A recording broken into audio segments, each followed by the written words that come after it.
Welcome to my podcast. You can be unstoppable. My name is Ewelina Szczeblewska and I am very happy and honored to bring to you episode number 12. And today I will be discussing the idea that you are the placebo. I think that is a very interesting and life-changing idea. So, without further ado, do you agree with the idea that we are the placebo? We are our own best chemists. I think that is absolutely brilliant. And I will explain why that is. But what is a placebo? It is a function of how a thought can change your physiology. All you have to do is to believe that it's possible and surrender to the outcome. The mind has the power to convince your body that, let's say, a fake treatment or a sugar pill is the real thing.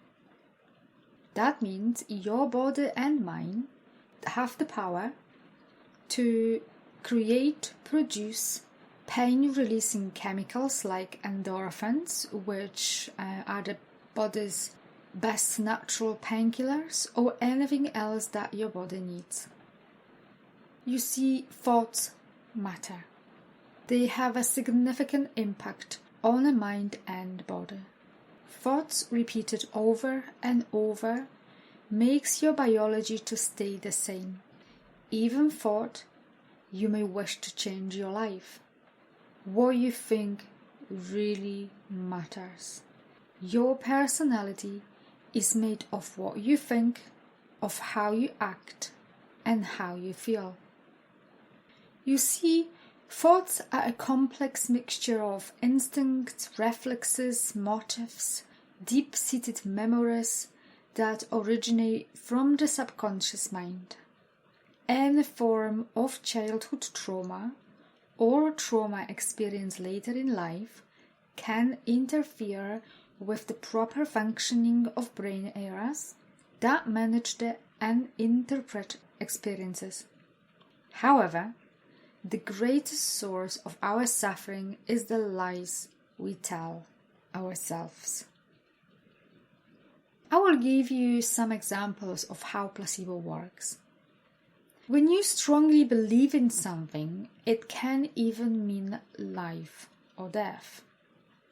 A placebo effect can be that strong for some people. I will explain this with an example of a man who took part in a trial for antidepressant, as explained in the book You Are the Placebo. He got very depressed because his girlfriend broke up with him. At some point he called her, and after the fight he took a large number of pills and he tried to kill himself. He regretted that instantly, and he got his neighbor to drive him to the hospital. When he got there, he was sweating, his blood pressure dropped, his pulse was high, he was breathing rapidly, seemed very lethargic, and his speech was blurred. He kept repeating that he doesn't want to die, yet had all the symptoms of someone who overdosed on pills. The problem was that the doctors found nothing wrong with him other than low blood pressure. After they examined the pills that he took, it was clear that they were a placebo. He was taking part in a trial for antidepressants, and the pills he was given were a placebo, which he didn't know. However, he believed that the drugs he took were real, so he expected that they will kill him. All the symptoms were present only by the thought alone. As soon as he realized that the pills were a placebo, all his symptoms disappeared. The expectation of death and thought alone was enough to create all the symptoms of someone who overdosed on pills.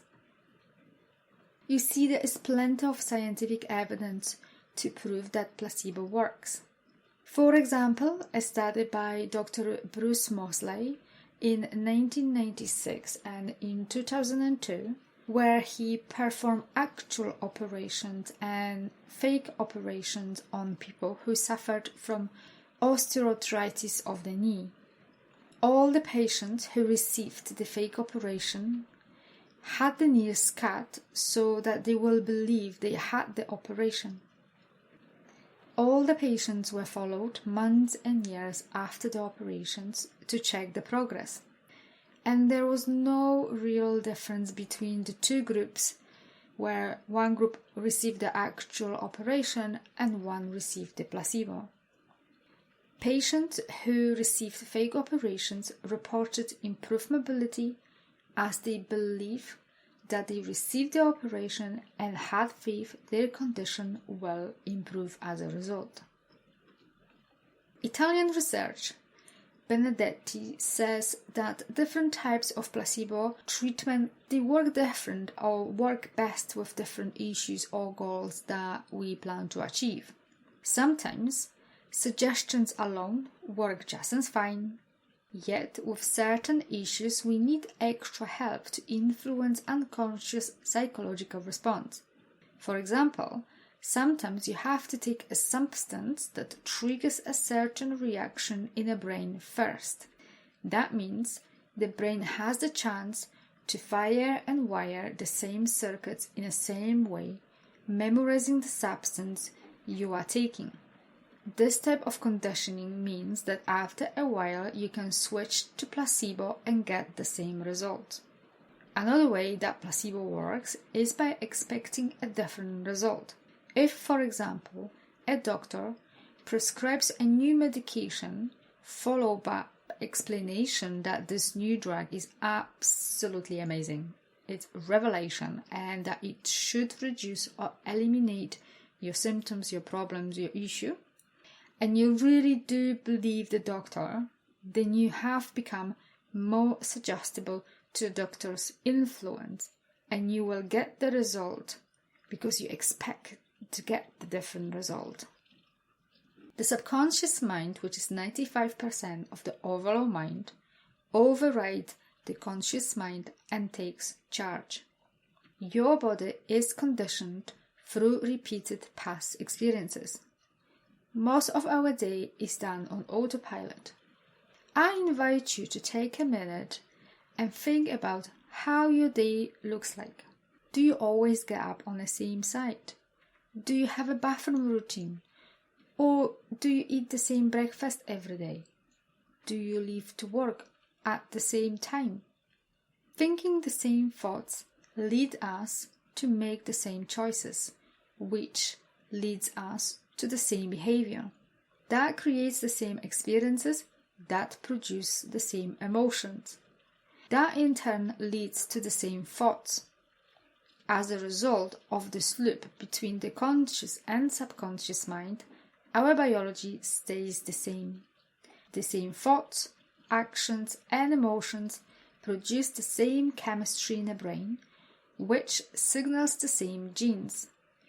And the same gene expression creates the same proteins, which keeps the body the same. That means that your life and health stays the same.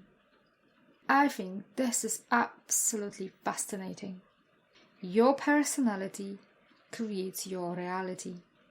However, the good news is that we can change that process through working with the subconscious mind and positivity. If you suffer from anxiety, depression, or any illness, then you can be your own placebo. Through the subconscious mind, you can find out the root cause, the root reason of the issue or past situation or emotional attachment that started this, and reframe the meaning that you gave it many years ago. By changing your thought pattern and emotional attachment to past experiences, you will change your reality. Finally, the mind will work for you, not against you. I hope that this information provides you with enough information to become a bit more curious about the idea that you can be your own placebo. and that your emotional hurts can be resolved. A better life is possible, but the thought pattern that has to be updated. You have to stop living on the autopilot that was designed many years ago. Thank you very much for listening. And if you think that this podcast is of value, then please share it with friends and family. And if you would like to work with me or have a chat, you can book a consultation by following a link located in the description of this podcast.